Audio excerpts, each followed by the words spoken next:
युवा साथियों, आज की कक्षा में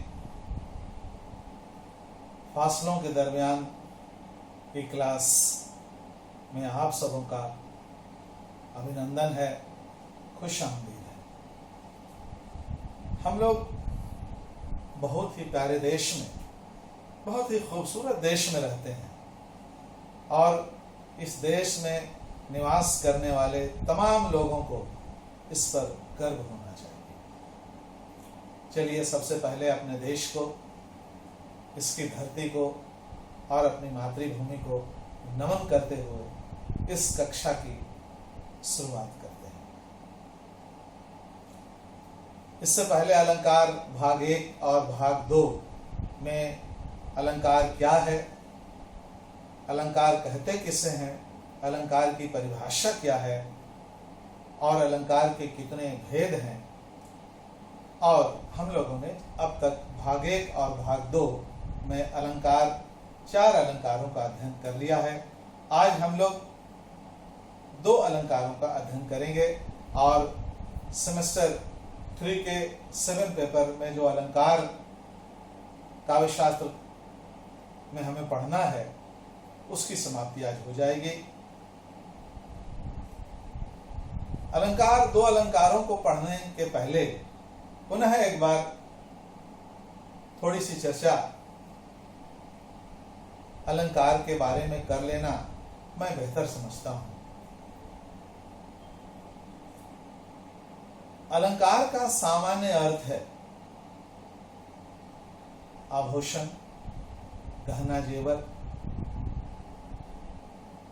जिस प्रकार कोई शरीर में इन आभूषणों को, इन सोने चांदी के जेवरात को धारण कर लेता है तो शरीर की शोभा बढ़ जाती है, उसी तरह काव्य में जब जिन उपकरणों का प्रयोग करते हैं तो उसकी खूबसूरती, उसकी सुंदरता बढ़ जाती है। दूसरे शब्दों में शब्द और अर्थ की शोभा बढ़ाने वाले धर्म को अलंकार कहते हैं। आधुनिक युग में, आधुनिक भाषा में अलंकार शास्त्र को सौंदर्य विज्ञान भी कहा जाता है। अलंकार की चर्चा करते हुए हम लोगों ने इस बात की चर्चा की थी कि अलंकार 3 प्रकार के होते हैं: शब्दालंकार, अर्थालंकार और उभयालंकार। जहां शब्दों में चमत्कार हो वह शब्दांत अलंकार, जहां अर्थों में चमत्कार हो वहां अर्थालंकार, और जहां शब्द और अर्थ दोनों में चमत्कार हो उसे उभयालंकार या मिश्रित अलंकार कहते हैं। हम लोगों ने, युवा साथियों, हम लोगों ने 2 शब्दालंकारों और 2 अर्थालंकारों का अध्ययन हम लोगों ने किया था।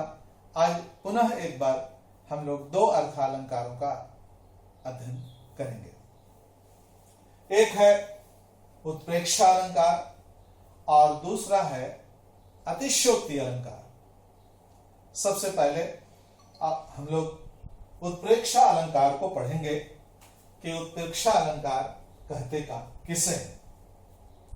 जहां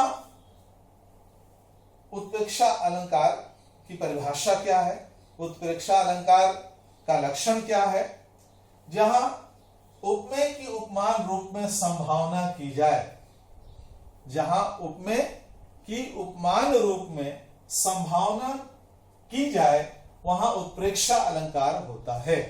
जहां उपमेय की उपमान रूप में संभावना की जाए वहां उत्प्रेक्षा अलंकार होता है।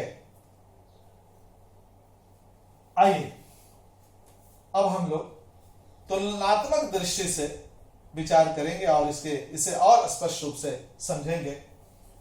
उपमा में उपमेय और उपमान की समता दिखाई जाती है। उपमा अलंकार में उपमेय और उपमान की समता दिखलाई जाती है। रूपक अलंकार में उनकी एक रूपता दिखाई जाती है और उत्प्रेक्षा में उनकी समानता की संभावना की जाती है। उत्प्रेक्षा में उनकी समानता की संभावना की जाती है।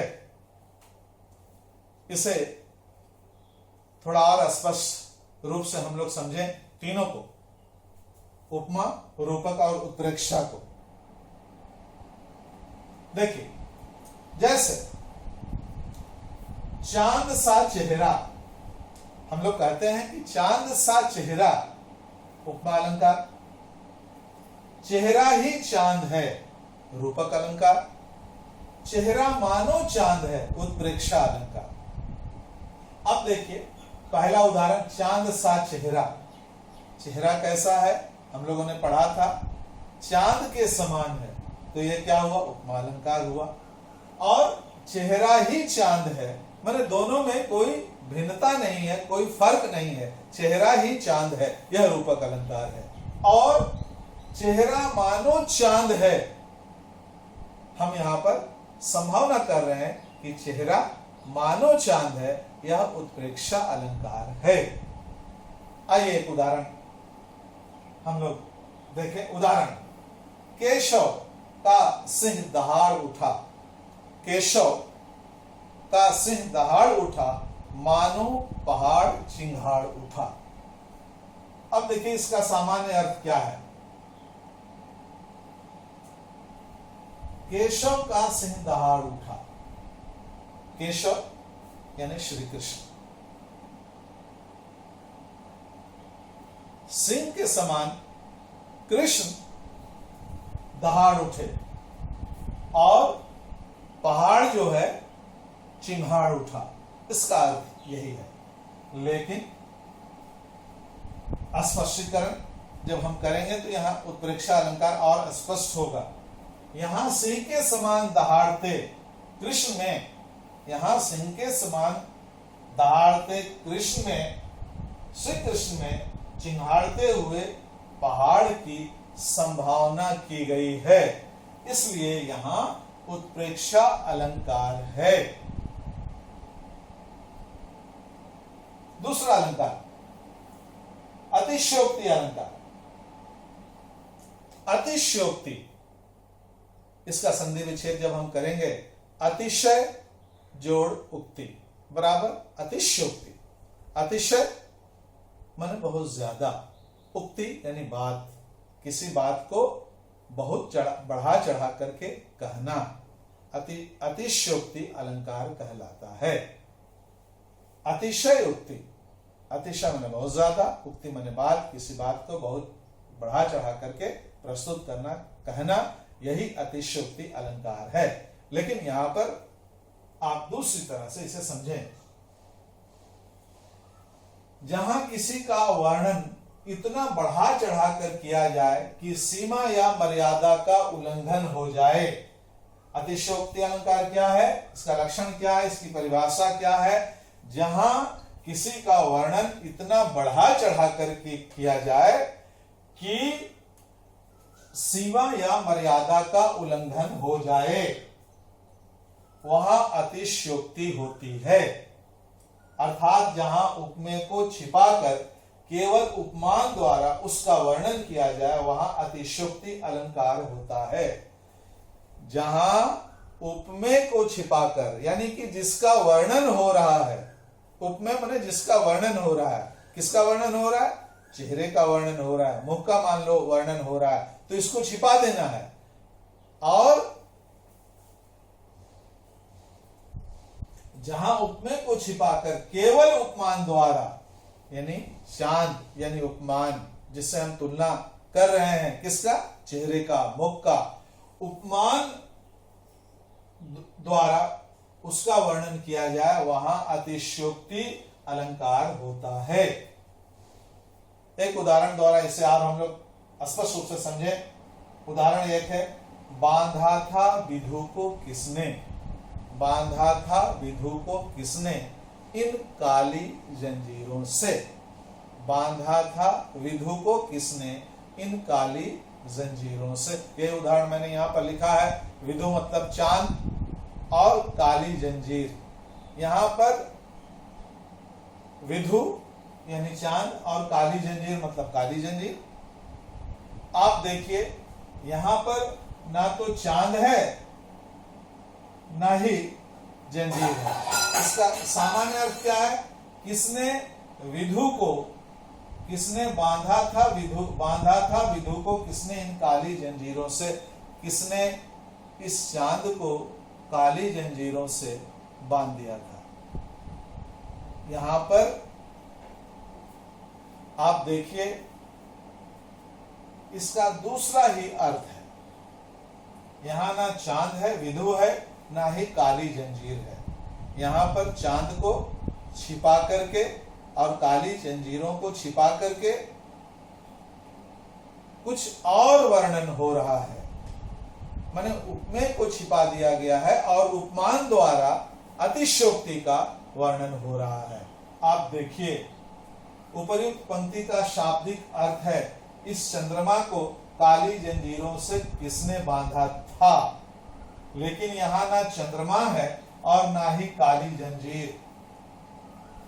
क्या है यहां, कभी यहां किसी सुंदरी के चेहरे, कभी यहां किसी सुंदरी के चेहरे यानी किसी नायिका के चेहरे के चारों ओर बिखरे केश जाल को देखकर ऐसा कहता है। अतः विधु यानी चांद गोरे मुख का उपमान है और काली जंजीरें काली केश राशि का है। अतः यहाँ उपमेय को छिपाकर उपमान द्वारा, केवल उपमान द्वारा वर्णन है, कथन है, इसलिए यहां अतिशयोक्ति अलंकार है। मैं समझता हूं यह अलंकार है, कुछ समझ भी रहे होंगे, कुछ विद्यार्थी, कुछ साथी नहीं भी समझ रहे होंगे। प्यारे विद्यार्थियों, फिर पुनः आप पढ़ेंगे, इसे समझ जाएंगे। अभी हम लोगों ने दो अलंकारों का अध्ययन किया। पहला अलंकार उत्प्रेक्षा अलंकार और दूसरा अलंकार अतिशयोक्ति अलंकार। दोनों अलंकार अर्थालंकार है।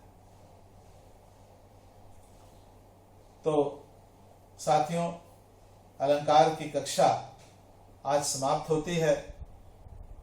फिर दूसरे विषय का अध्ययन हम लोग करेंगे।